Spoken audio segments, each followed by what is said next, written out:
we're going to start this morning with pulmonary. And if you open your syllabus, it ought to be the first one in your book. And here's how I always have things set up for you. I'm always going to give you an overview of what we're going to talk about. And then we're going to talk about it. And then I'm going to ask you some questions about it. And you probably know that that's a very effective way to hammer home those important points. So here's what we'll talk about for about the next 70 minutes.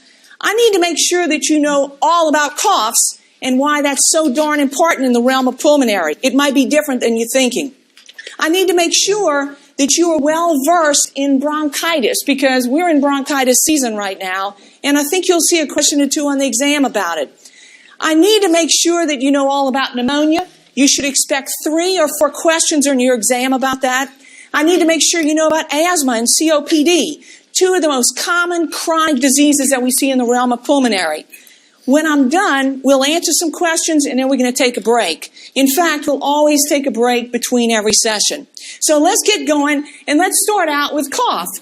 Obviously, when you talk about pulmonary disease, you have to talk about a cough, but I want to give you a different way to think about it.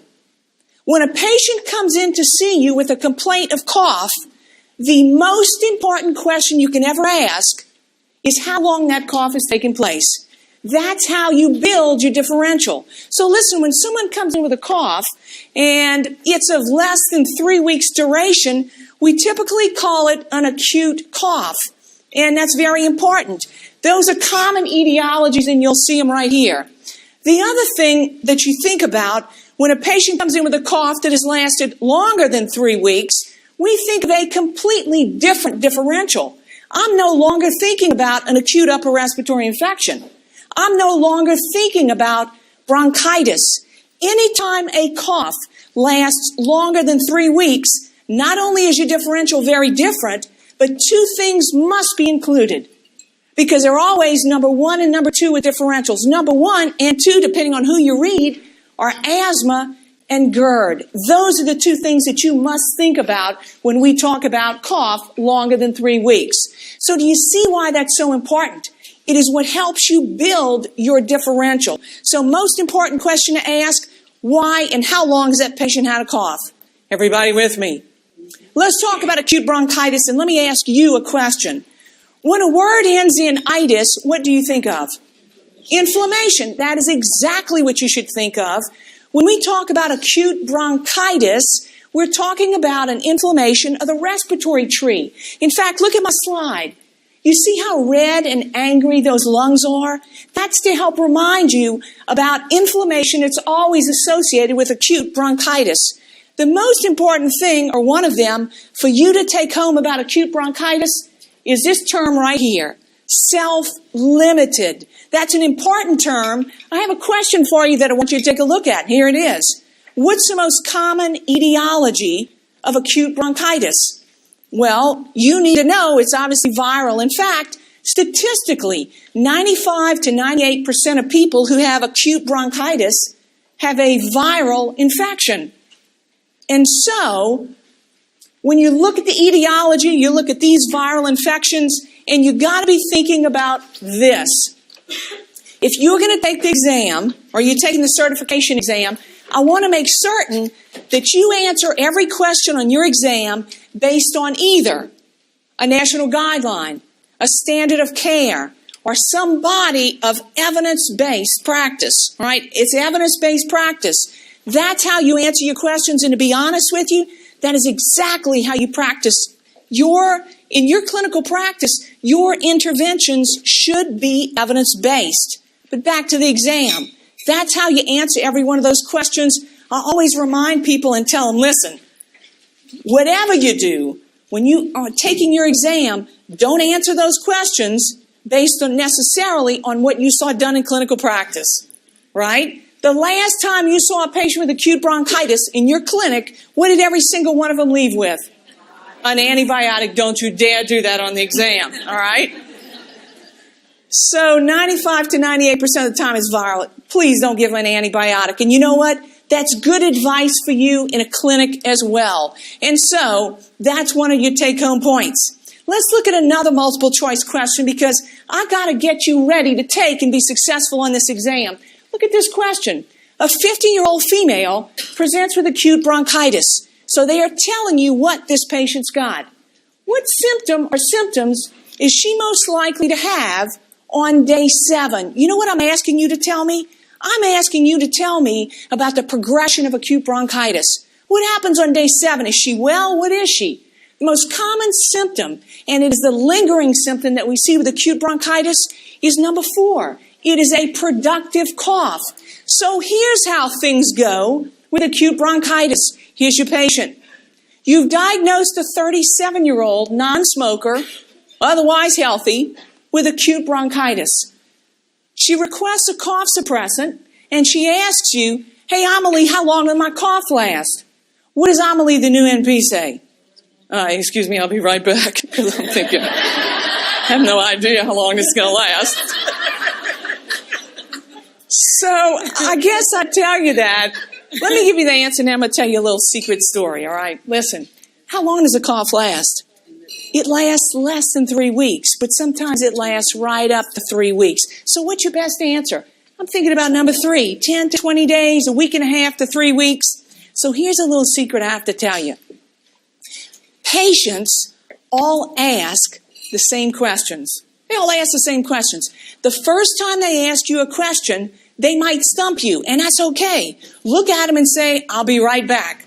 Go look it up. Go find out what the right answer is. And then when you come back in the exam room, you can look at them in the eye with confidence and say, "Ms. Boudreau, you have acute bronchitis. It's almost always viral, and giving you an antibiotic is not going to get you better. The last thing to go away is going to be your cough. You're going to find it gets a little bit better every few days, but honestly, it might take 3 weeks before your cough goes away." When you give a patient that expectation, they know, and they don't call you back in a week and say, "I'm not better, I need an antibiotic." You got it? So remember, patients all ask the same questions, and it's okay if they stump you the very first time. Everybody with me? All right, let's keep going.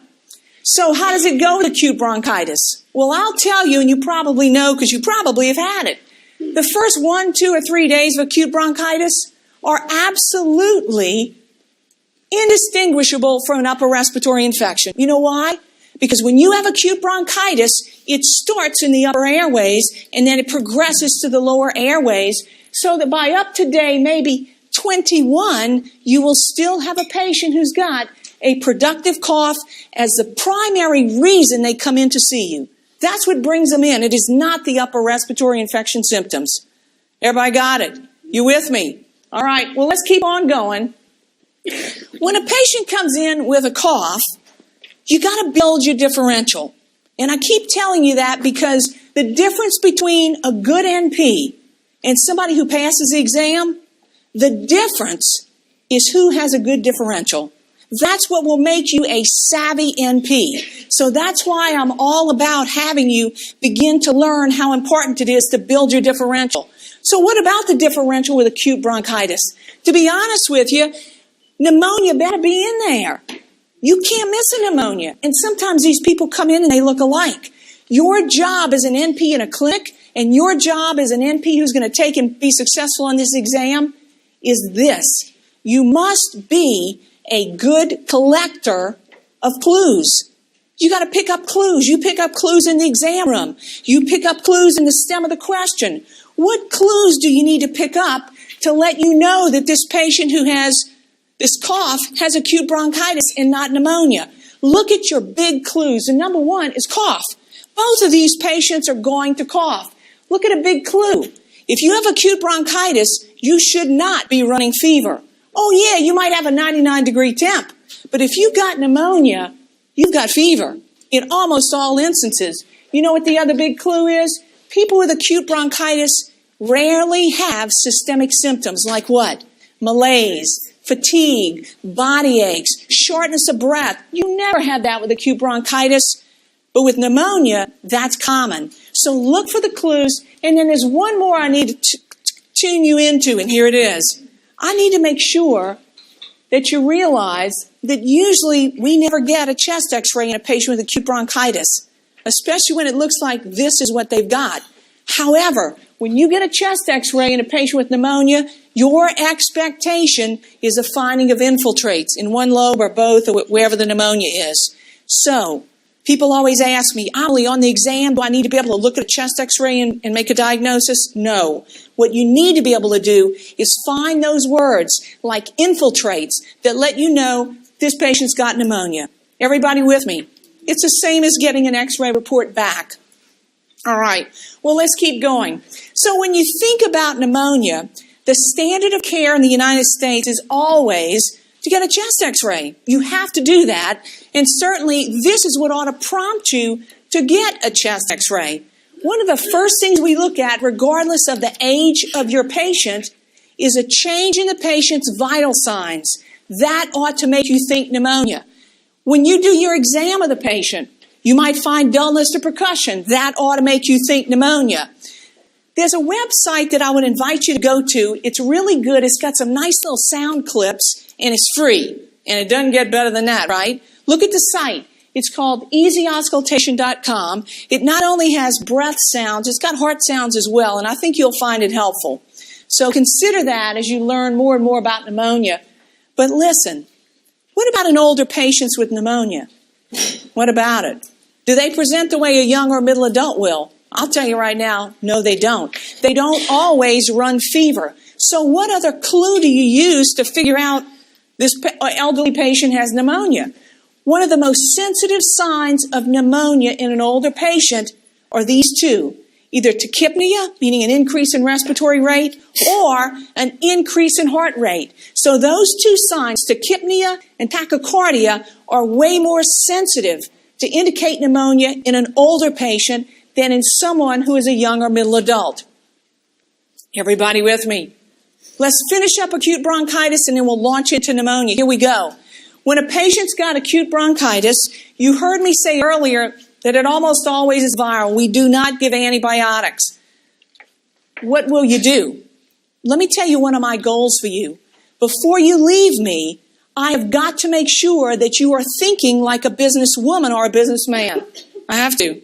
Healthcare is a business whether you can admit it right now or not. It is. If you don't see enough patients coming through the doors of your clinic, you're not going to be able to pay the light bill.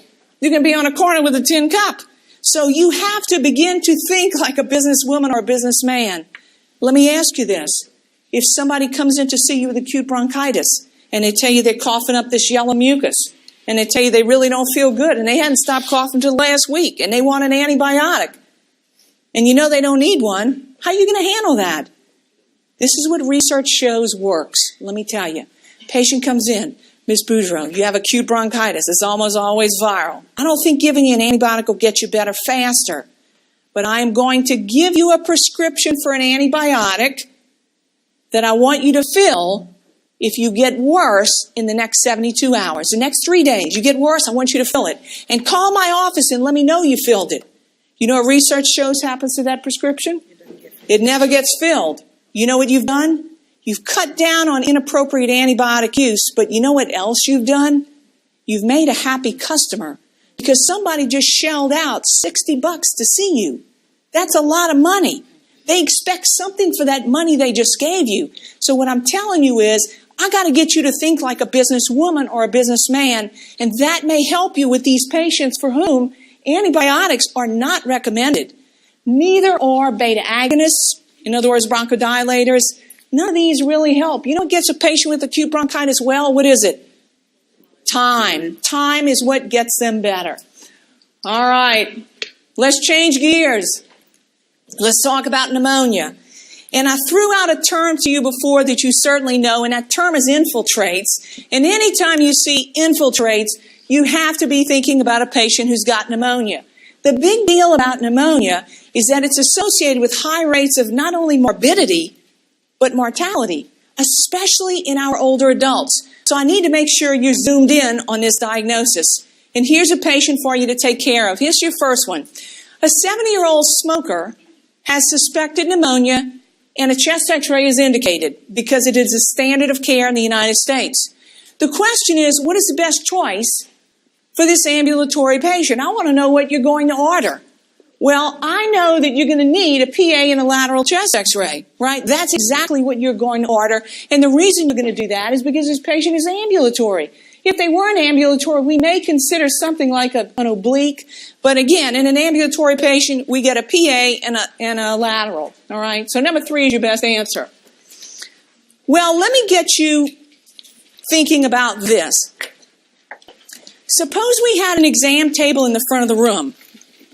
And suppose we had a patient sitting on this exam table who had a sign around his neck that said, "Hey, new NP, I have pneumonia. Don't miss it."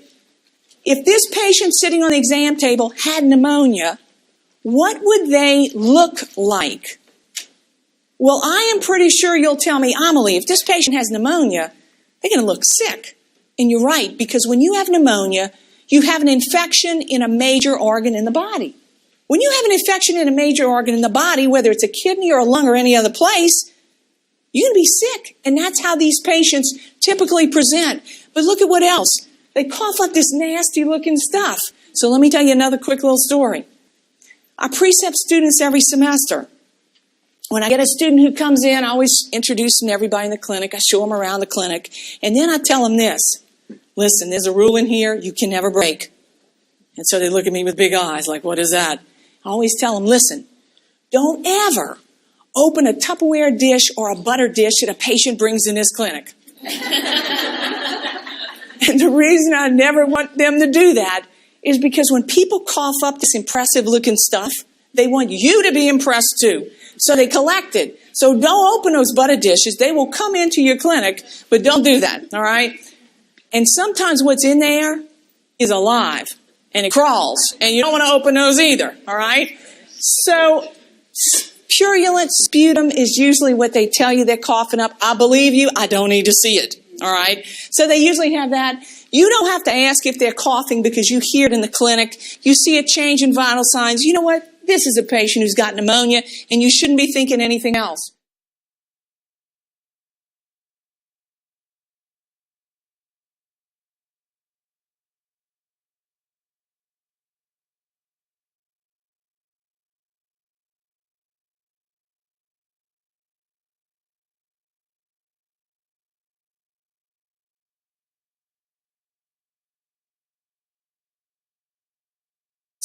So let me ask you a question. What causes pneumonia in adults? Well, a small percentage of the time it is a virus, but the one that you absolutely have to be worried about are bacteria. So listen, when a patient, an outpatient, has pneumonia, we typically do not collect a sputum specimen as an outpatient unless we are very, very worried about the patient and or what that bug might be. But there are 3 bugs that cause pneumonia in outpatients that you'll see on a regular basis that are so important. I can't let you leave today without knowing the first and last names of these bugs. Everybody want to leave today? Yes. Hopefully you don't want to leave right now. Let's talk about the names of the 3 bugs. The first bug that you absolutely must know the first and last names of is this bug. Listen. Streptococcus pneumoniae. His nickname is Strep Pneumo. Strep Pneumo is a causative agent of bacterial pneumonia in the community. And the reason you must know the name of that bug is because if that's the bug your patient has, that's the bug that's most likely to kill them. And you know what I tell the students I precept? When one of your patients goes and dies on you, bad for business. Very bad for business. Consequently, you got to keep those people alive. Strep pneumo is going to kill them. And you know who's more likely to get strep pneumo? Patients at age extremes. What's that mean? Very young and very old. This is a pneumonia with the highest rate of mortality. That's why you got to know strep pneumo, the bug most likely to kill them. The other 2 bugs that you cannot leave here today without knowing the first and last names of are things that we call atypical pathogens. Atypical doesn't mean unusual.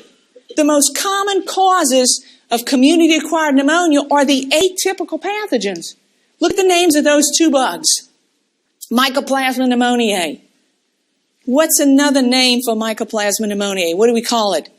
Walking pneumonia. Yes, if somebody says, oh, I have walking pneumonia, that's what they've got, mycoplasma. The other bug that's an atypical pathogen that you must know the name of is Chlamydophila pneumoniae or C. pneumoniae. That bug changed its name. Chlamydophila pneumoniae. You know what the old name used to be? Chlamydia pneumoniae. Now, how would you like to go home and tell you?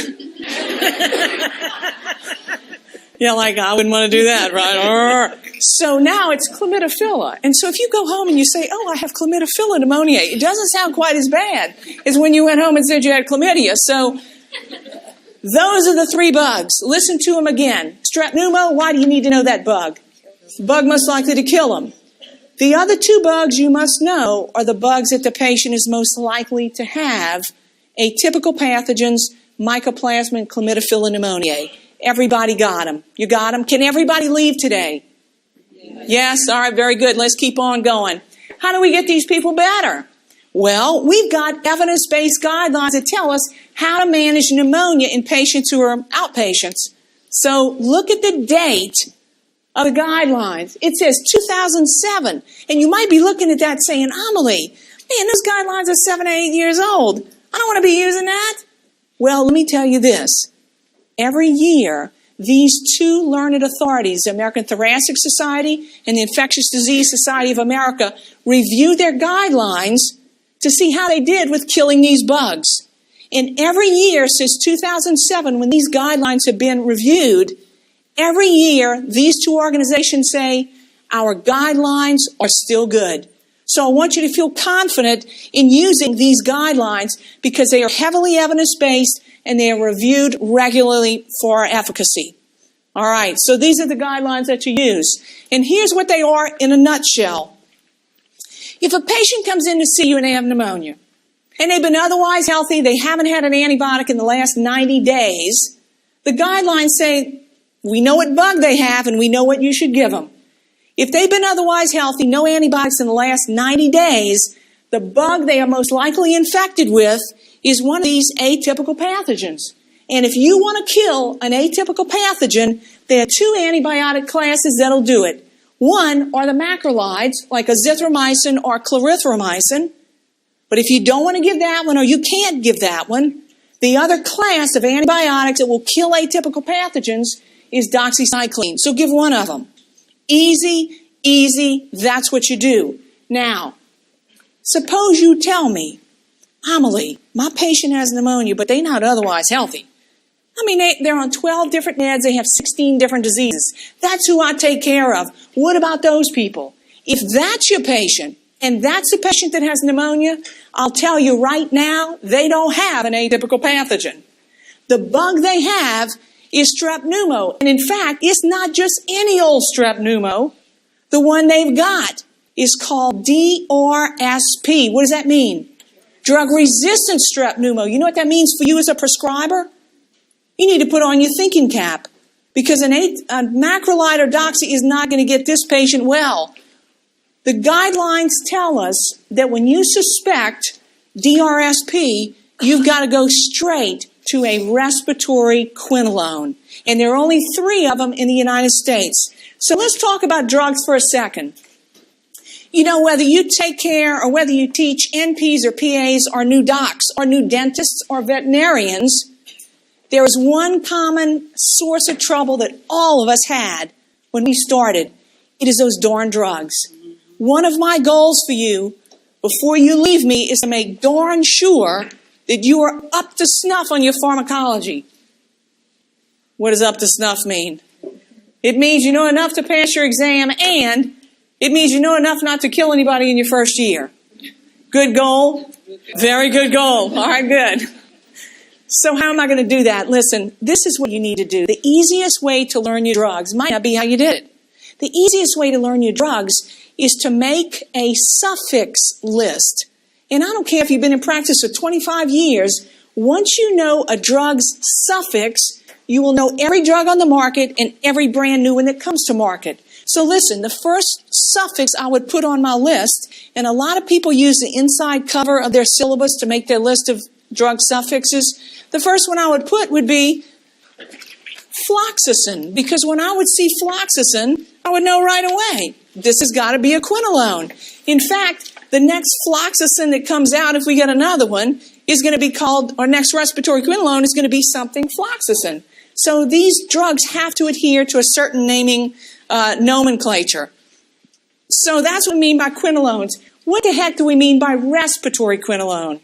Well, listen, when we say a respiratory quinolone, what we really mean is a quinolone that kills bugs, look, above the belt.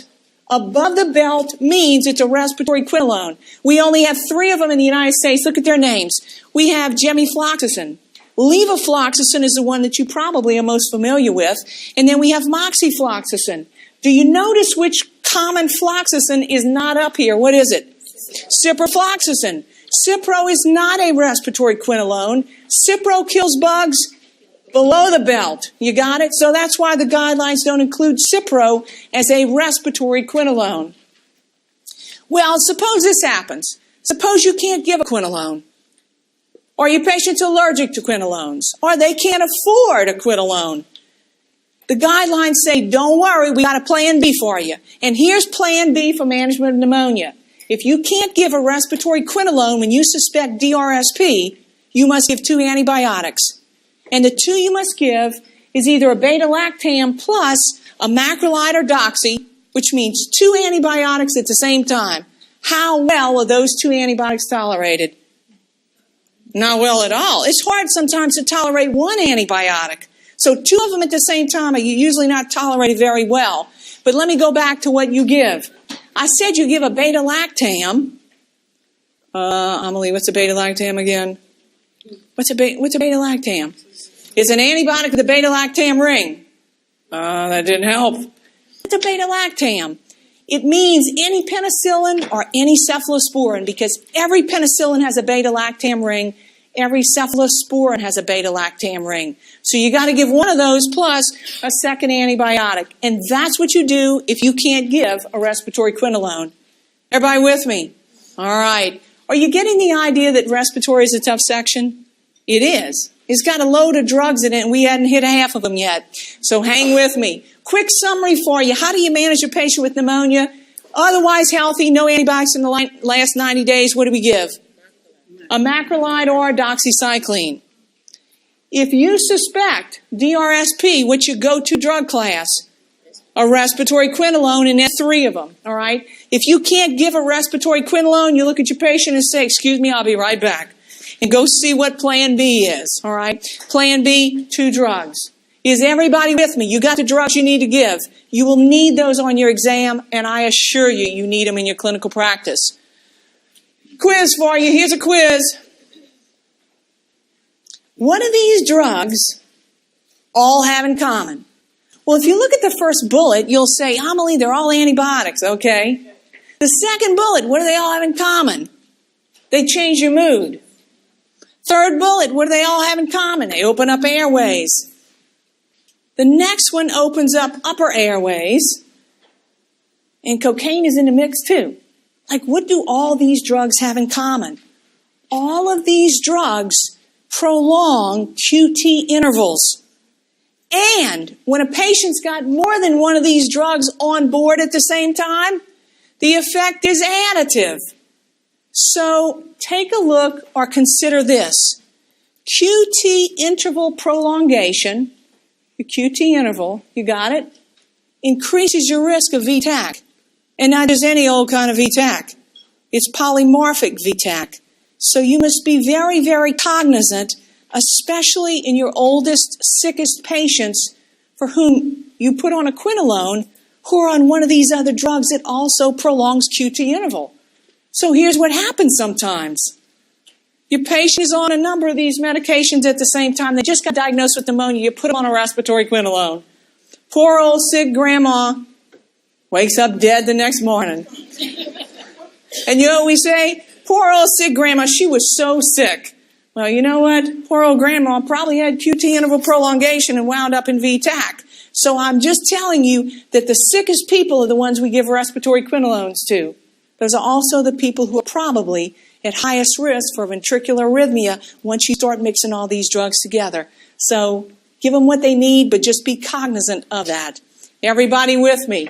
Yes? All right, let's keep going. So here's a question. How long do you give them an antibiotic?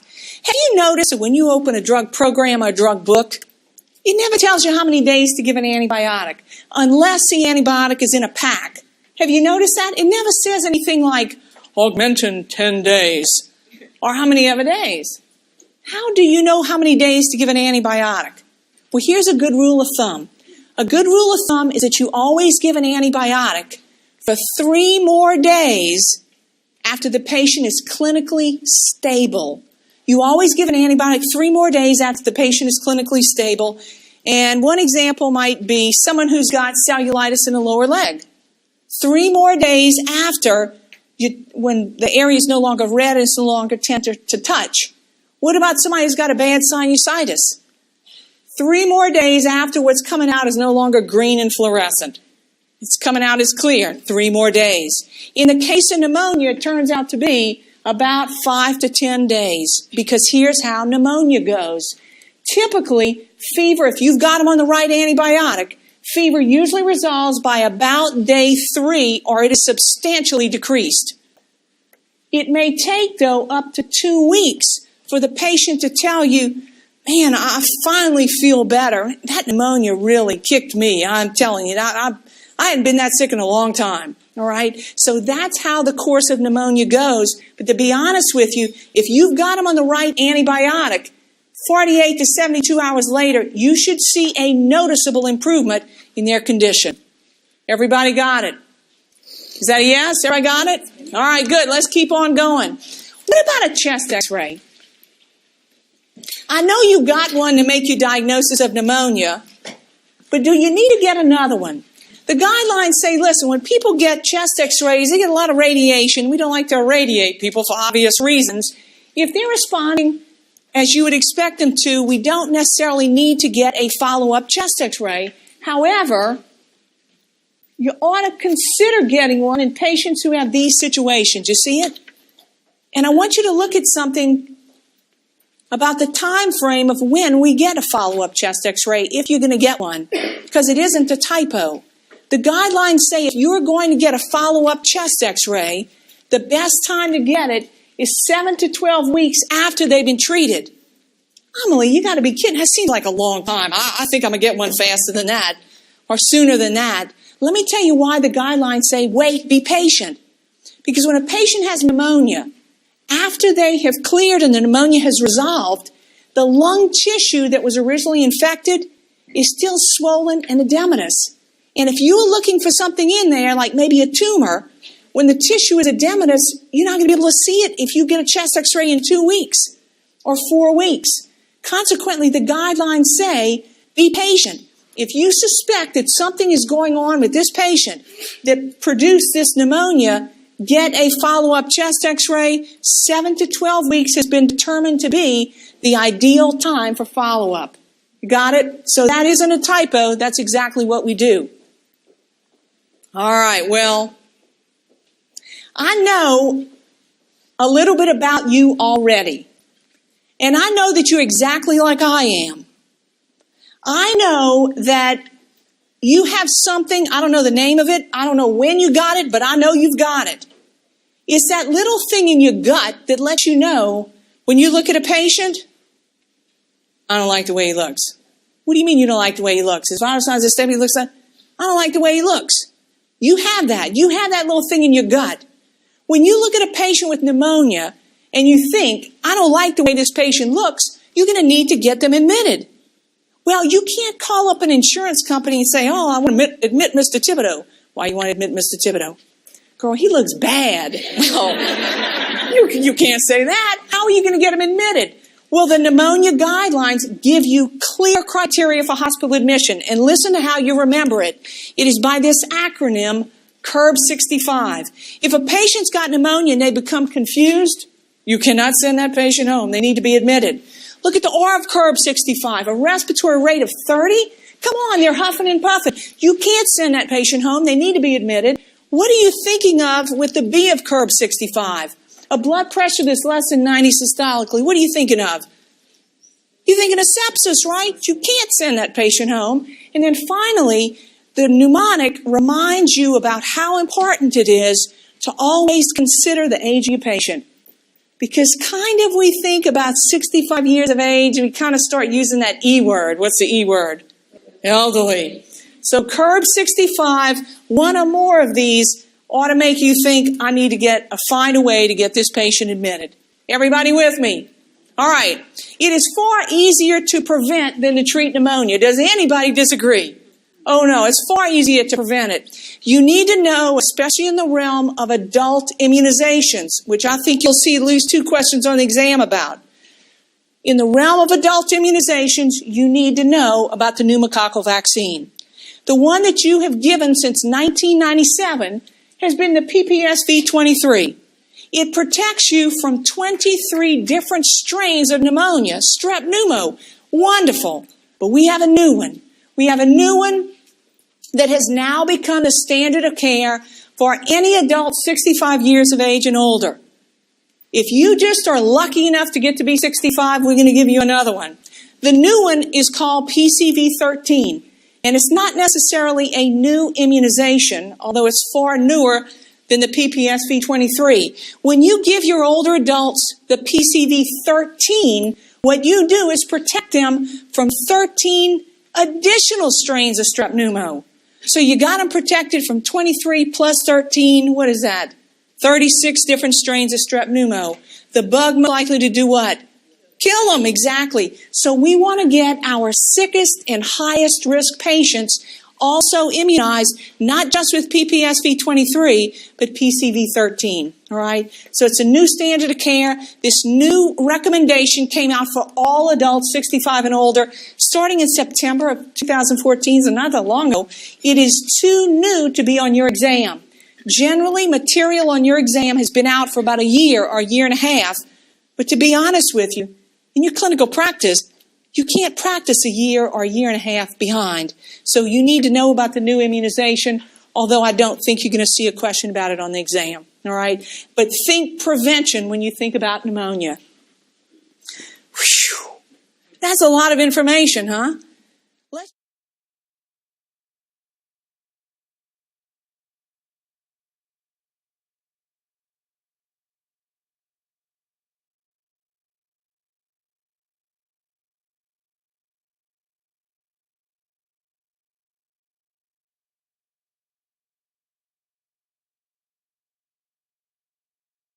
Let's change gears and let's talk about COPD.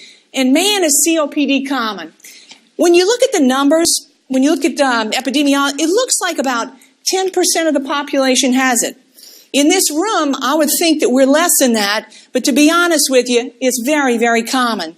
The most important risk factor, as you know, is cigarette smoking, and that's why it's so important to talk to patients about quitting.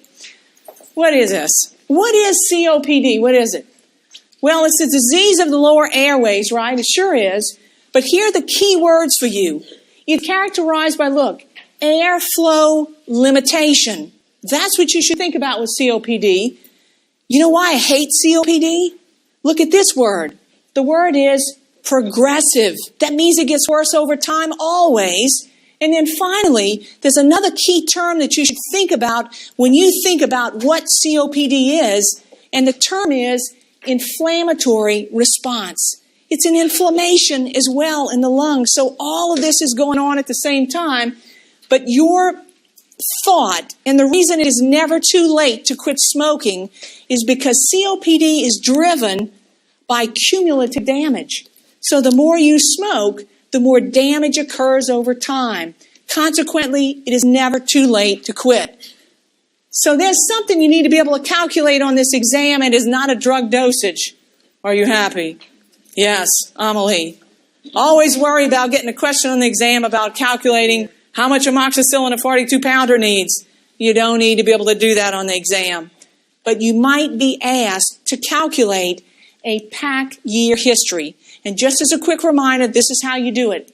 We always look at the number of packs of cigarettes a patient smoked, and we multiply it by the number of years they smoked. So let's say they smoked 2 packs a day for 10 years. 2 times 10, what is it? A 20-year pack history. So be able to do that on your exam. Make sure you document it in your notes. And let me tell you a little secret. If you've got somebody with a 40-pack year smoking history, you can write 4 letters. COPD. You got it? 40-pack year smoking history, there's no way you will escape COPD. How do we manage these people? Because as you well know, COPD is a very expensive disease to manage. We manage them by the GOLD guidelines, which had an update in 2014. The GOLD guidelines are heavily evidence-based. They're produced by two very learned authorities. Look, the National Heart, Lung, Blood Institute and the World Health Organization. They tell us, like, how to diagnose it, treat it, how we get these people better. I've given you the web reference, so if you're so inclined, you can go and get it, but I'm going to give you all the highlights right now. You ready? So what's new? What's new, believe it or not, is that the 2014 update kind of threw out, meaning eliminated, didn't use, didn't put in the guidelines, these things that we always knew. Chronic bronchitis and emphysema. They didn't use those two disease names when they talked about COPD this year. And they had very good reason to, and you'll see it right here at the bottom of the screen. But I still want you to think of COPD with these two types of patients in mind. A long time ago, we excluded asthma from this diagnosis. Why do we throw out patients with asthma and we don't say they have COPD? Why do we do that? Because asthma is a reversible airway disease, exactly. So we got some updates, and this was sort of a big one. How do you know somebody has COPD? Like, how do you know? You might say, oh, Amelie, I'm going to check their second and third finger because, nicotine stains, they always have it. Well, maybe you'll look there. That's a good place to look, but that's not how you're going to diagnose this disease. You got to collect the clues. What are the clues you'll collect? I'll tell you right now, we look for a chronic cough. By definition, how long is chronic when we talk about COPD? I'll give you a clue. It's two somethings. 2 weeks, 2 months, 2 years. Which one is it? 2 years. That's a darn long time to be coughing. If you cough for 2 years, you're a one-patient person. That's what I'll have to say. If you haven't come to see me in 2 years, and that's how long you've been coughing, thank you for the sound effects right here. All right, so let's talk about COPD. What study must be used to make a clinical diagnosis of COPD? It's not a chest x-ray, no matter how much hyperinflation they tell you about. You know what it is? I'm looking at, but don't circle, number 2 and number 4. Number 4 is what you must circle. It's what you need to do in your clinic so you can get things paid for, and it is what you do on the exam. Why? Spirometry will cost about $80. How much do PFTs cost? A few hundred. On your exam and in your exam room, you must always choose the intervention that is least expensive before somebody's going to let you pick a more expensive one. You got it? Spirometry pretty much nails and identifies our patients who have COPD. Look at this question. What test, and I'll give you a clue, what lab test might be used to make a diagnosis of COPD? Wait, Amelie, there's a blood test that does that? Well, if you've got a very rare form of COPD called alpha-1 antitrypsin deficiency, this lab test will tell us you got it. We don't see a whole lot of this, but this is what you ought to suspect in your patients who are less than 40 years of age. Generally, if you're going to have COPD, that diagnosis is not made before age 40. If you've got an alpha-1 antitrypsin deficiency, you're probably going to be diagnosed before that point, and that's a blood test. All right? Everybody with me? Let me make sure you know how to diagnose COPD. First of all, the patient's got to have symptoms compatible with it. Well, that's obvious. But there's something else that you need to always remember, and here it is. Right now, you and I are all about the same thing. You know what we're all about? Making efficient use of the space that is left in our brains. You agree? Yeah, I'm always throwing this out, putting something new in. You just reach capacity sometimes. Like the hard drive on your computer, you got to delete this and put something else in. Same thing with your brain. But right now, you need to clear away some space for this little fact. And the reason you need to do that is because it's a critical piece of information, not just in your exam room, but on the exam as well. Here's the piece of information, and I'm not kidding you. You got to find a place to put FEV1 FVC ratio less than 70%. An FEV1 FVC ratio less than 70%. You must find a place in your brain for that little fact because it confirms diagnosis, and I'm going to show you how in a minute. Now, you remember I told you that a good NP always builds a good differential? When somebody comes in with symptoms of COPD, what's in your differential? Well, I'll tell you, it probably is going to include at least these. It's certainly going to include heart failure. If they come in with dyspnea on exertion, I'm certainly thinking about angina. I'm certainly thinking about asthma. And maybe I'm thinking about TB if the set of circumstances is specific for that. So when you build your differential, certainly consider these diagnoses and look at the differences clinically that characterize one over the other. All right, so COPD, the guy comes in, a lady comes in, this was what ought to be in your differential. But how do you make the diagnosis? These three things, I think if you put in your brain, you'll nail it in your clinic, you'll nail it on the exam. 3 important facts on this busy slide. The first fact that you must put in your brain comes from the left-hand column. It's the staging of COPD. We stage COPD numerically. Stage 1, 2, 3, and 4. The higher the number, the worse your COPD. So if you're a stage 4, you're way worse than a stage 2. If you're a stage 3, you're way worse than a stage 1.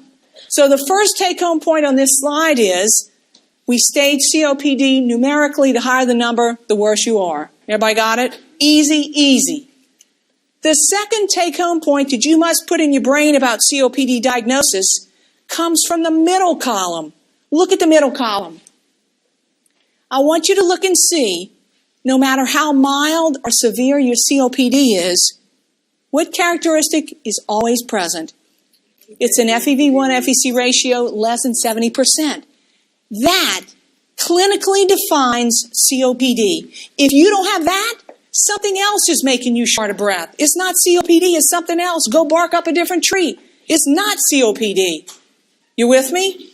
That's why you got to clear a space in your brain for that little characteristic. The third take-home point from this very busy slide comes from the right-hand column, and it is all about safety.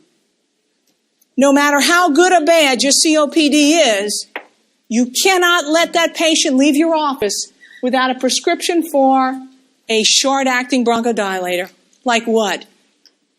What drug? Albuterol, exactly. Got to have a prescription for albuterol no matter how mild or severe their COPD is. Does everybody have it? You got the 3 take-home points from this slide? We stage COPD numerically. They must have an FEV1 FEC ratio less than 70% for diagnosis. And third, don't let them leave without a prescription for albuterol. Everybody with me? If you know that, you'll nail your COPD questions. All right, let's keep going. I want you to appreciate that when a patient has COPD, they are a complex patient, I'll bet you. And here's how I know, and you know too. When a patient's got COPD, they always have something else. Always. If they've got something cardiac going on, I'll bet I'll bet you $50. They have one of these things going on. They're hypertensive. Maybe they have underlying coronary artery disease. They have tachyarrhythmias. They have something else going on. You know what else they have?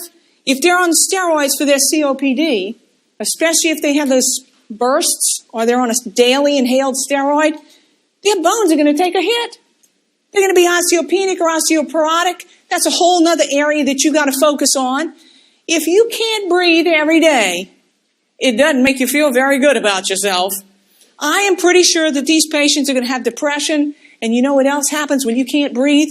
You get very anxious, and you know that if you've taken care of patients who have COPD. They typically get short of breath when they move, so tell me about their weight. They're overweight. What does that predispose them to?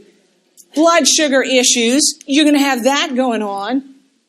And then if they've been smoking, look at the cancer they're most likely to get. So when you take care of a patient with COPD, right now you got to be thinking, I'm taking care of plenty of other diseases as well. And that's exactly the case with these patients. So let me let you see something. Whether you're an NP in a clinic or you're an NP who's about to take an exam, what differentiates you from somebody who's an ordinary NP is that you are able to see the big picture. The big picture means that you see a patient who's got COPD plus these other diseases, and you are all about looking for these things. Look, multiple medications and making sure the one you throw in doesn't make the pot explode. You're all about looking for drug-drug interactions, like not putting a COPD on a beta blocker. You're all about looking for drug-disease interactions, like maybe the same example I just gave you. Do you realize how many things you got to keep your eye on? A load of them. So take care of a patient who's got COPD is not like giving somebody a prescription for a sinus infection. These are complex patients. You got it? All right, well, let's keep on going. Let's talk about how to address the complaint that they come in to see you with. What makes a COPDer come in to see you? They're short of breath. You got to make them breathe better. How you make them breathe better? We give them drugs. Amelie, we need to know these drugs? Mm-hmm. Like, for real? Oh, yeah, you got to know them. Let me make sure that you know these drugs we use in our patients who can't breathe very well. And here's my challenge. My challenge is I got to make sure you know these drugs right now. And when you leave me today at 5:15, I got to make sure it's still in your brain. You ready? I'm going to do it. Here's how we're going to do it. The first class of drugs that we use to help our patients who can't breathe very well breathe better are the beta agonists. So let me ask you this. What the heck is an agonist? It's a stimulant. What's a beta agonist? Well, it stimulates the beta receptors. Where are your beta receptors? You have two sets of them. You have the beta 1 receptors in the heart, and I remember that, beta 1s, one heart. You have beta 2s in the lungs. I remember that. Most people have 2 lungs, beta 2s. So listen, when we stimulate the beta 1 receptors in the heart, which is what happens when you give a beta agonist, look at what happens. The heart rate increases. But when we stimulate the beta 2s in the lungs, you know what happens? Look. Bronchodilation. You open up those airways. And if you open airways, you can not only get people to breathe better, but you can move mucus more easily in and out. And that helps people breathe better. So the beta agonists are a drug class you just got to know about. If you're keeping your suffix list, the suffix you must put on that list right now is terol, T-E-R-O-L. Because anytime a drug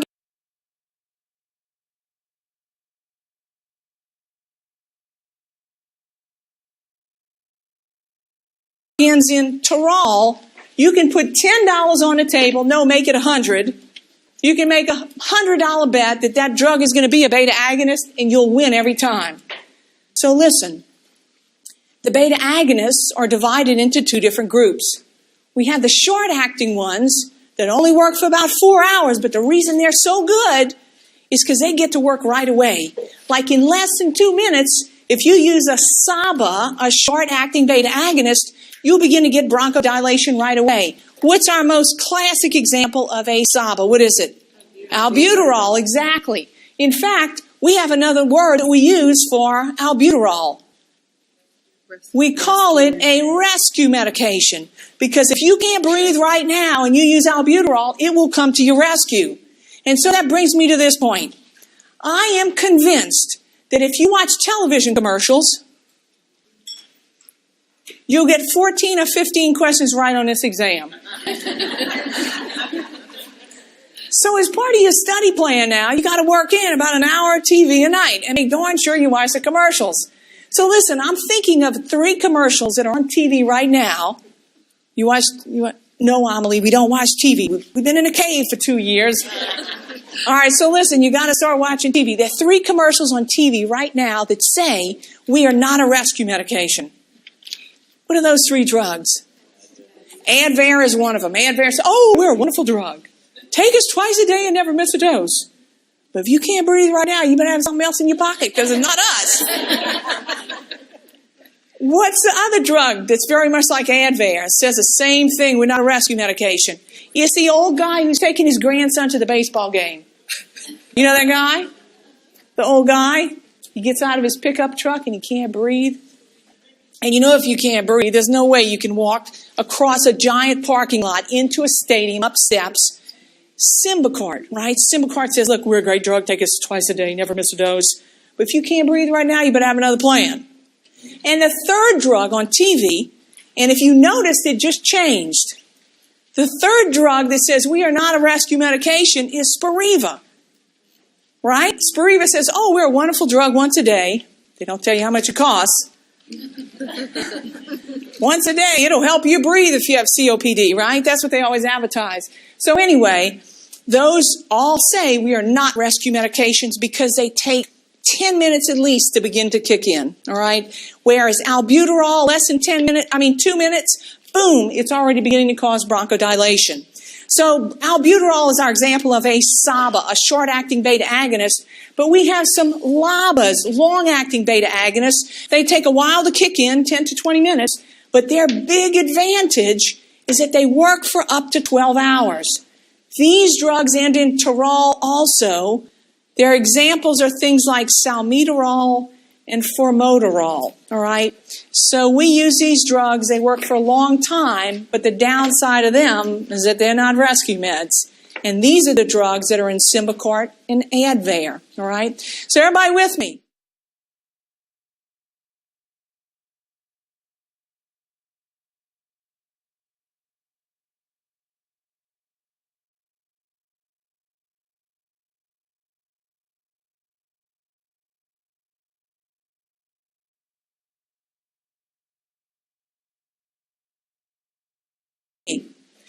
So the first class of drugs we use to help people breathe better are the beta agonists.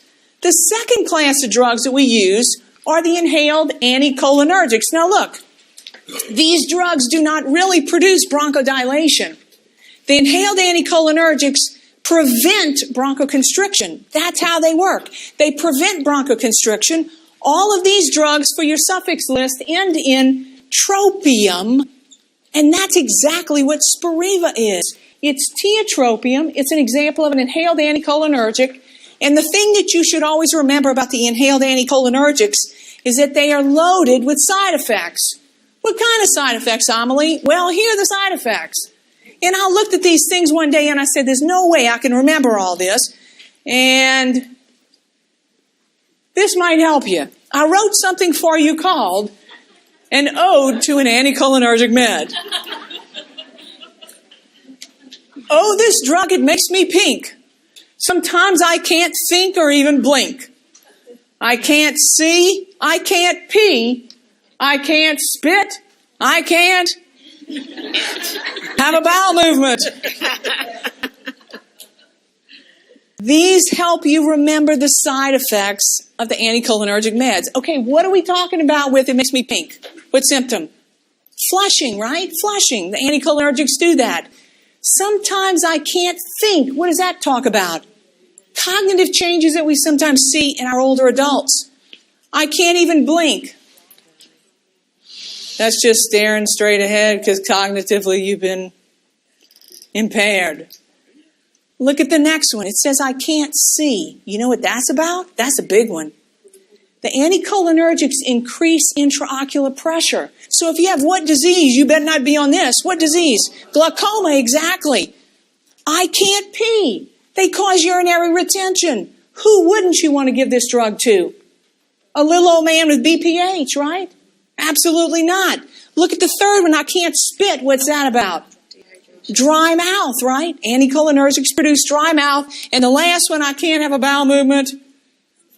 Constipation. For an adult, if you say the big C, they always think, not cancer, it's constipation, right? So these will help you remember the side effects of the anticholinergics. Is everybody with me? The third drug class that we use to help our patients breathe better are the steroids, the inhaled steroids. They are best not first line in COPDers. The inhaled steroids work far better in our COPDers once their FEV1 begins to really drop. In fact, the inhaled steroids work far better when they are in combination with the bronchodilators. And that's what Advair is. That's what Symbicort is. That's what Dulera is. What you don't need to know is what the name of the drugs are in those meds I just mentioned. But here's what you should remember. When a patient says, or you say, I'm going to give you a combo inhaler to most people means a steroid plus a LABA. You got it? So it's both of them. Now, how do you remember that? Remember that the steroids always end in what two suffixes?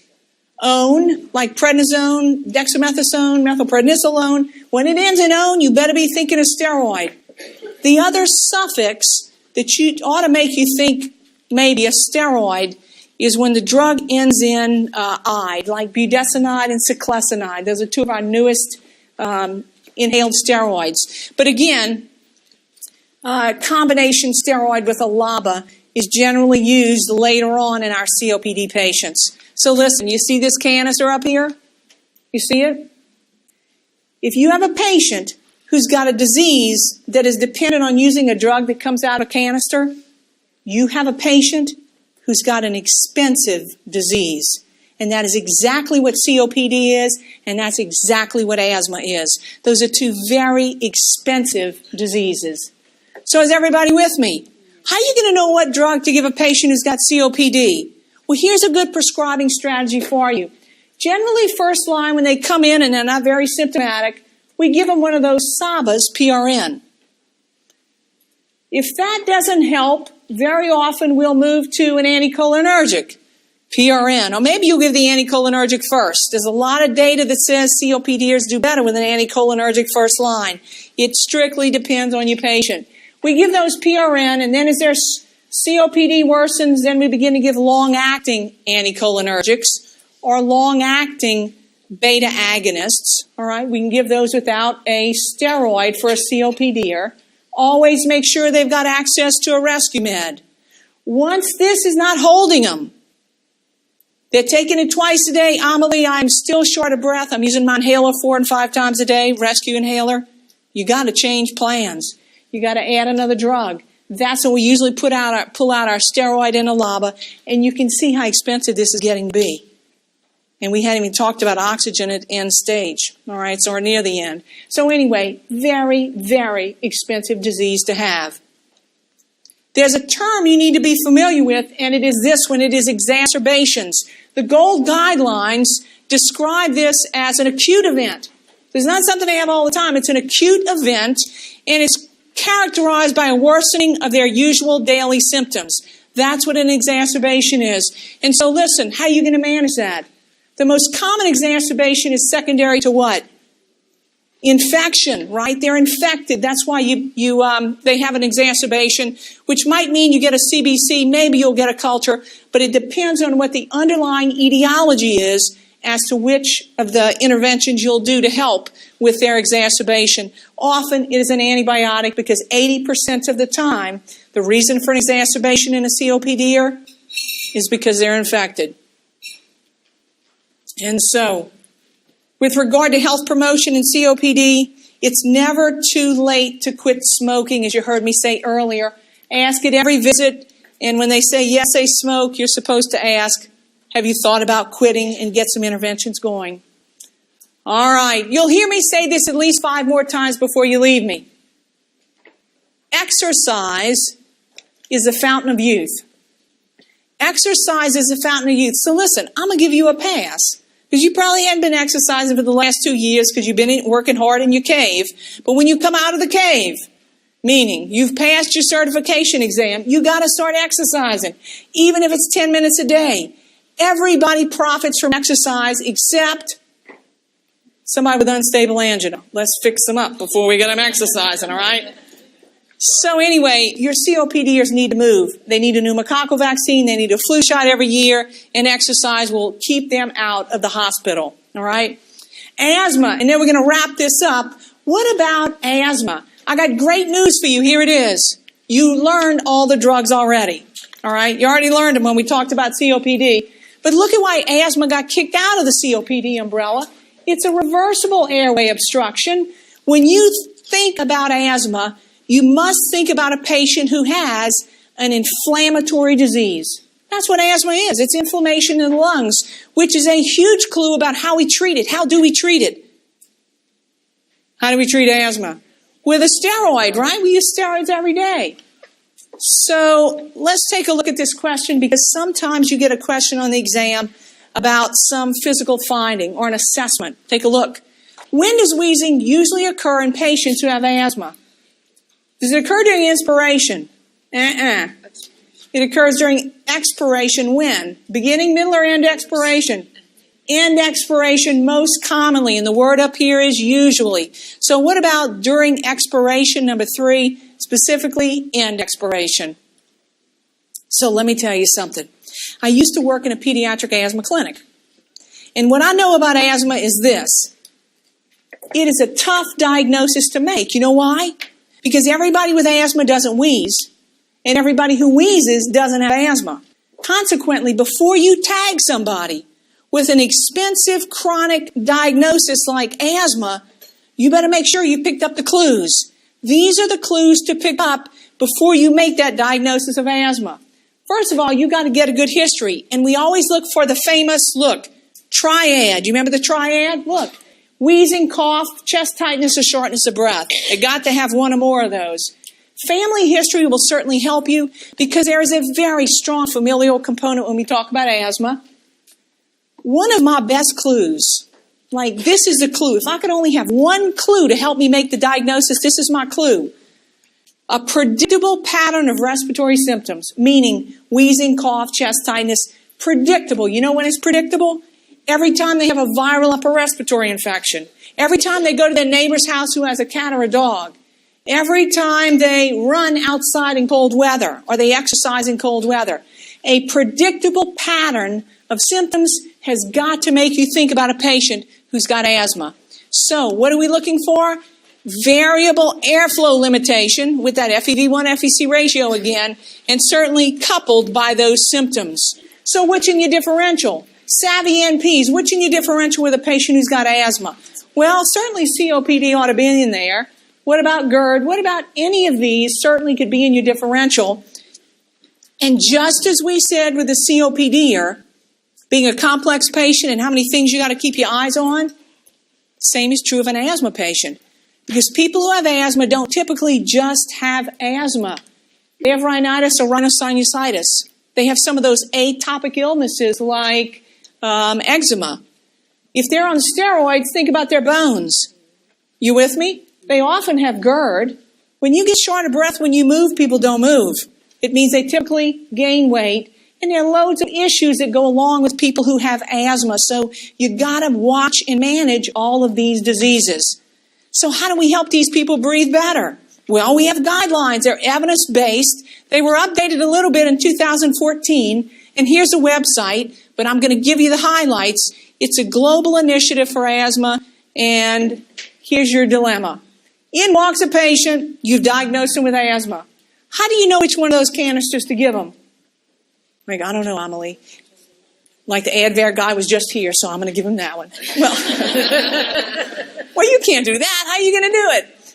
This is what you have to do. You must get a very good history. And one of the things you always want to ask about is, how bad are their symptoms? So let me give you a huge clue to making your diagnosis of asthma. They isn't just one kind. There are 4 different kinds, at least, of asthma. When a patient has, intermittent asthma, this is how often they have symptoms. They have symptoms less than twice a week. You want me to tell you something? These people don't come in to see you. Their symptoms are so infrequent that they don't come in. Less than twice a week. That means maybe once a week, maybe once a month. They're not going to waste a visit to tell you about this. The people who will come in to see you are the people who have persistent asthma. Persistent asthma can be mild, moderate, or severe. So you ask them, how often are you having symptoms? If they have symptoms more than twice a week, but not every day, they have mild, persistent asthma. Once you know what kind of asthma they have, that's how you know what canister to give them. If a patient has moderate, persistent asthma, they have symptoms every day. Not all day, but every day, at least one day, they have cough, wheezing, chest tightness, shortness of breath. They have one of those symptoms. If that's what they have moderate, persistent asthma, and we know what to give them. If they have symptoms every day, all day, you need to punt. What does punt mean? Send that patient on to somebody else, right? So this is how you diagnose asthma. It is based on how frequently the patient has symptoms. Once you know that, now you know what drug to give them. So look at the chart I have in your book for you. Look at this top banner. You see the top banner? On the far left, it says intermittent asthma.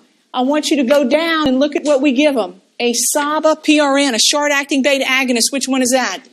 Albuterol. So if they have intermittent asthma, that's what they leave your office with a prescription for. If they've got persistent asthma, mild persistent, we are going to give them, look, a low-dose inhaled corticosteroid every day. Flovin, or one of those every day. Budesonide every day. And that should manage their symptoms. If they have symptoms every day, not all day, but at least once a day they have symptoms, they have moderate persistent asthma, and we're going to give them either an inhaled corticosteroid and add a LABA. That's what Advair is. That's what Symbicort is. That's what Dulera is. Or we're going to give them a much higher dose of their inhaled steroid. If that doesn't hold them anymore, we're going to step up their treatment. We'll give them a medium dose inhaled corticosteroid if they're not on it already and add a LABA. You see what we mean by stepped approach? That's how you do it. It's not rocket science, but you got to get your patient to breathe. Right? You got to get them to breathe, right? Yes. Right. All right, good. And then finally, once you reach step 5 or step 6, you need to be figuring out, where am I going to send this patient? They need specialty care. Everybody got it? All right, so quick look. If they're on meds, your most important thing to determine is how well controlled they are, which means they use their rescue inhaler how often per week if they're in good control. Fewer than 2 weeks. Fewer than twice a week. I am not feeling the love in this room about asthma. I'm really not. All right, so this might be an area that needs more review for you. So here's what you need to think about as asthma. Asthma is a chronic disease. It is not something you, had when you were a little girl or boy. If you had asthma when you were 3 years old, 12 years old, you still have it right now. It's a chronic disease. But this is why people think they had it. Because asthma is a disease that changes over time. So usually early adolescents, his symptoms go away. In their 20s and 30s, people have no symptoms. In their late 30s, early 40s, they begin to get symptoms again. But they don't have the same symptoms they had when they were a little kid. Because little kids often wheeze. You know what adults do? Sometimes adults wheeze, but what's their symptom? Cough. And they cough and they cough and they have chest tightness and they have shortness of breath. So symptoms of asthma change over time. But this is absolutely a chronic disease, which means, you have to follow them up. Every 3 months, 6 months, 12 months, depending on how good control they're in. But absolutely, you have to follow these patients on a regular basis. 3 to 4 months is probably a good length of time. 6 months, I hate to let somebody with asthma go longer than that. Everybody with me? Whew. Look at this question. A patient who has asthma uses a moderate dose steroid inhaler twice daily. For the past 2 weeks, she's been having daily symptoms of cough and chest tightness, but no wheezing. And I'm here, Amelie, please help me. What should be the plan of care for this patient? What will you do? You're going to step up your treatment, right? From the stepped approach, what are you going to do? You're going to add a LABA, right? You see it? So you're going to add a LABA twice a day. How about number 2? And then let me ask you this. After you add that up and you follow up with her in about a week, how do you know she's better? She's got resolution of those symptoms, right? Exactly. And, of course, this is how you know. She was on a medium-dose steroid. We bumped her up by adding a LABA, and that's how you do it. Does an asthma patient need a pneumococcal vaccine? You bet they do. They're dumping a steroid in their lungs every day, right? They're at increased risk for disease. Flu shot, absolutely. And, again, regular exercise. There is one more term I've got to hit you with, and here it is. Every asthma patient needs an asthma action plan. You know what that means? How they will manage their asthma when you're not there. They can't run to the ER every time they have an exacerbation. Everybody with me?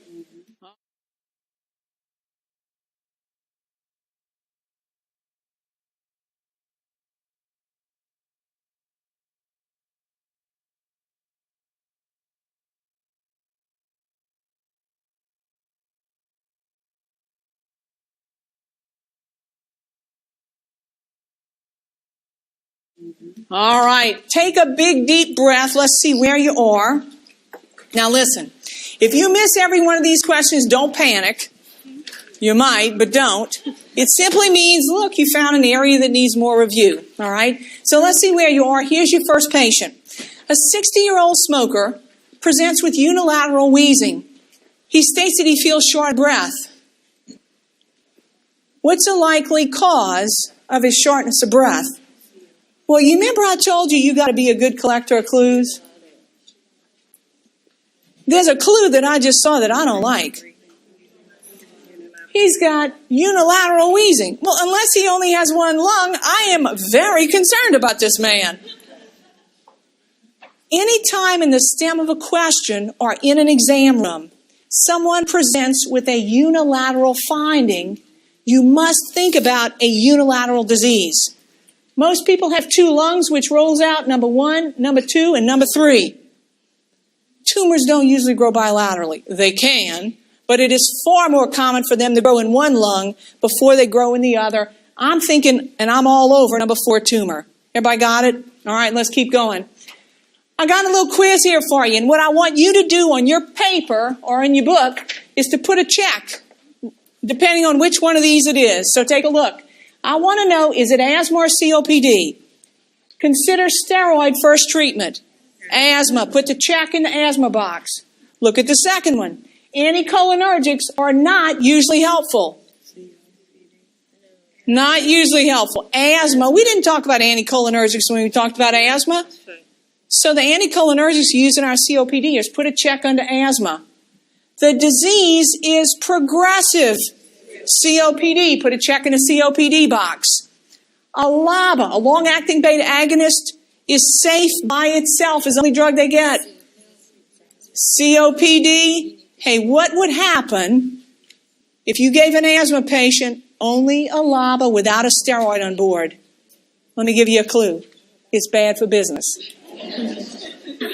Yep. They have exacerbations that wind them up in an ER, a hospital, or a coffin. All right? So LABA alone is safe. We can do that with a COPD, but never with an asthma patient. A steroid alone is safe. That's the asthma patient, right? And then needs a rescue inhaler. Both of them. Everybody got it? All right. Look at your next question. A patient who was on lisinopril developed a cough. What finding in this patient supports a diagnosis of ACE inhibitor-related cough? Do they have wheezes with an ACE inhibitor cough? I don't think so. It's not productive. What is it? It's a dry cough. Thank you for the sound effects in the back. Do people with an ACE inhibitor cough have shortness of breath? No. But they do have number 4. And in fact, I'll tell you this. The most common time for the ACE inhibitor cough to occur is within the first 2 weeks. It can occur much later, and everybody in this room knows someone with an ACE inhibitor cough that happened 2 years after they started the ACE, but that's not the usual go of it. All right, it usually happens right away, number 4. Your next patient is this. When a 24-year-old college student who is otherwise healthy and a non-smoker has community-acquired pneumonia, someone gave her amoxicillin with clavulanic acid for the past 3 days. They gave her Augmentin. Her fever persists. The bug she has is not one that Augmentin kills. What you're thinking? She's otherwise healthy. What bug are you thinking is a cause? I'm thinking of an atypical organism, right? I'm thinking of mycoplasma, chlamydophila. You know what I know? Augmentin doesn't touch those. When we talked about treatment for atypical pneumonia, what 2 drug classes did we talk about? Macrolides and doxycycline. We never mentioned a beta-lactam for an atypical because beta-lactams, like Augmentin, don't get rid of atypical pathogens. So what's the most likely pathogen? My money is on number 3, mycoplasma. It is an atypical pathogen. Everybody with me? All right.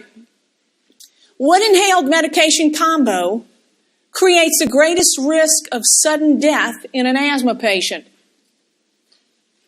Okay, wait. That would mean I wouldn't want to give them this, right? What would that be? We talked about never ever using a lone LABA in a patient with asthma. So look, what's a lone LABA? What do the LABAs end in? Tarol. I'm looking at number 1's a good combination. That's Advair. Number 2 to me looks like a death wish.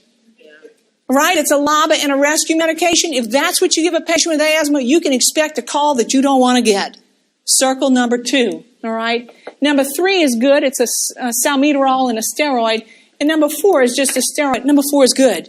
Your best answer, the one you don't want to use, is number 2 because it is a lone LABA. A 63-year-old patient with COPD complains of a pounding heart after taking his inhaler. What are you thinking? Albuterol. Okay, I heard you say albuterol, but if you answered albuterol, I'm going to tell you right now, you are somebody I call a biter. A biter is somebody who looks at the keywords in the stem of the question and forgets to read the question. What does the question say? Least likely culprit. Oh, Amelie, that was a trick. I know, but I got to get you ready. So what's the least likely? What's not going to cause increased heart rate or pounding? The steroid, right? Circle number 1. Albuterol and the other two certainly can produce an increase in heart rate. Look at your patient, Mr. Boudreau. Mr. Boudreau is a 78-year-old smoker who has stage 2 COPD. He's received a prescription for ipratropium, a long-acting inhaled anticholinergic. Good choice. What problem is very likely after he begins his ipratropium? Well, look at his diseases. I don't think ipratropium is going to hurt his dysrhythmias. I'm not so worried about cataracts or osteoporosis because steroids are going to increase that, and that's not what ipratropium is. But I'm all about his BPH. What symptom is he going to have? He can't urinate. Number 2, urinary retention. A 55-year-old patient was diagnosed with pneumonia 7 days ago and was started on levofloxacin. He's had normal temperature for the past 2 days, but complains that he still feels tired and he's still coughing. How should this be handled? What are you thinking? I'm thinking he's not running fever anymore. The antibiotic I gave is working, but what do you know about a pneumonia? It's an infection in a major organ in the body. He might feel whipped for up to 2 weeks. So what about having him continue rest for another 3 to 5 days and call my office and let me know how you're doing? We don't need to continue his antibiotic as your take-home point. You got it? His fever has resolved. So number 4, I think, is your best choice. Look at this one. A patient who has moderate persistent asthma, moderate persistent asthma, symptoms every day but not all day, takes fluticasone twice daily but is still having symptoms. What medication listed below will be least helpful in management of this patient's wheezing and cough? All right, here's what we got. We got somebody who has an inhaled steroid. They're still having symptoms. What do you want to give them? A LABA. All right, let's look. Number 1 is a LABA. Number 1 will help him. Number 2 is a leukotriene blocker. You know what? That's listed as something that might help him. What is that, by the way? Singulair, right? It's a leukotriene blocker. Some people have leukotriene-driven asthma, and if you do, number 2 will help you. Number 3 is tiotropium. What drug class? An inhaled anticholinergic. Did we ever talk about anticholinergics with an asthma patient? No. I'm all about number 3. And look at number 4, salmeterol, LABA. He's already on a steroid. Which one will be least helpful? Are you thinking number 3? That's what you ought to be thinking. It's not indicated for asthma. Got it? All right. Look at this patient. A 30-year-old female patient with moderate persistent asthma has temp of 102, bilateral wheezes, mild shortness of breath, and purulent sputum. What are you thinking this patient's got? Pneumonia, right? This patient who has asthma has pneumonia. How should she be managed today? Well, let me give you a clue. This is how it is in an exam room, and this is exactly how it goes in your exam. They will give you a clinical scenario and then give you something else to go and look at. Maybe it's the patient's drugs, his meds, his allergies, something, labs. Go look at that. But before you choose an answer, I want you to go back and read the question that they're asking you. So look, you got this picture of a pneumonia patient. He's on fluticasone and salmeterol twice a day. That's Advair. Albuterol PRN. Looks like something for blood pressure. Thyroid medication and metformin twice a day. They just distracted you. Go back and reread your question. And the question says, how should you manage this patient with asthma today? I'm with pneumonia today. Once you look at number 1, it says auto nebulize albuterol. That's a great idea. But the second part of the first answer says treat him with doxycycline. Good or bad? Bad. Why? Because the bug that we suspect this patient with asthma who dumps a steroid in their lungs every day is not an atypical pathogen, right? What are you thinking? DRSP. Does Doxy get rid of DRSP? No, not number one. Look at number two, treat with ciprofloxacin. I'm already all about not this one. How come? Cipro is not a respiratory quinolone. Move to number three. Treat as acute bronchitis. You want me to tell you something? People are hard to kill. Life is very fragile, as we all know, but people are hard to kill, and if you don't believe me, you ask any resident, first-year resident in the month of July, and they will tell you people are hard to kill. You will kill this patient if you only give them oral steroids. They'll feel great for 2 days, and then they'll get tubed and put on a vent. Not number three. Look at number four, treat as pneumonia with levofloxacin. I'm all about it. Use nebulized albuterol every 4 to 6 hours as needed for, I'm all about number four. You got it? That's where you need to go. Suppose a patient in the previous question was pregnant. Could you still give her a quinolone? No. What would you do? Plan B. If you couldn't give the quinolone, what did you have to give? A beta-lactam plus a macrolide. Don't want to give her doxy, but how about don't use the levofloxacin, right? Number three. And we're getting close to your last one. Take a look. A 24-year-old patient was diagnosed 2 weeks ago with mild persistent asthma. She returns today and says that she stopped taking her inhaler about a week ago because it made her mouth burn. What's the likely reason for that? Anybody in the room thinking thrush? An inhaled steroid? Absolutely. So how about number three? An 80-year-old patient with COPD has been diagnosed with pneumonia. She's allergic to ciprofloxacin. What's the most appropriate antibiotic for her treatment? Okay, wait. Ciprofloxacin, can you give her respiratory quinolone? Oh, not unless you want to repeat the... Okay, don't do that one. You got to give her two antibiotics at the same time, you remember? A beta-lactam plus, a macrolide or doxy. Does anybody look at number two and think that's where they want to go? Number two is your best answer.